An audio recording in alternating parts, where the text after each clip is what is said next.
fact that mast cells themselves, carry more than 200 different chemicals that can create problems. We always think about histamine.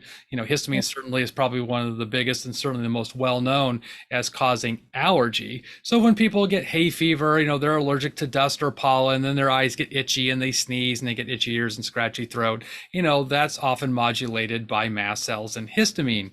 But if you've ever had allergies before and you've taken an antihistamine like Zyrtec or Allegra and you didn't feel better, well, maybe it's one of the other 199 chemicals that's not histamine. And so, we don't always have a practical way to shut that mechanism down. I mean, we use other things like mast cell inhibitors and leukotriene inhibitors and other strategies. But, at the end of the day, it's, how do we turn off those activated mast cells? Now, ultimately, if you can stop the trigger, avoidance is always the best approach. But if it's something like COVID, you've already had that exposure. The avoidance part is done. So again, it's really about now, how do we modulate the immune system in a way that it stops overreacting to that trigger?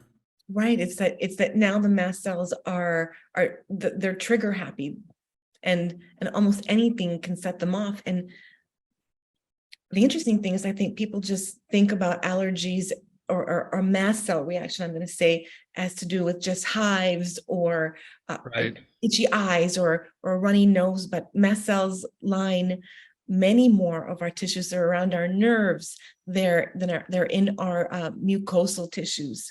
They're in our brain. And so if people are having allergic reactions and then symptoms everywhere else, this could be why.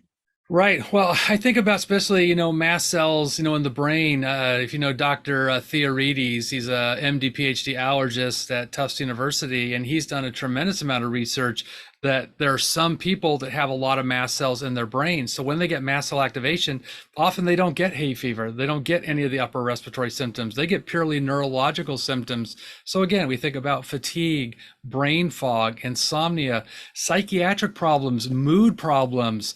How many of the folks out there that have been dealing with chronic depression actually is mast cell activation in the brain? And again, I think we've seen this in a lot of the long COVID people, this sort of, symphony of neurological symptoms. And I think, mast cell activation is a big part of it.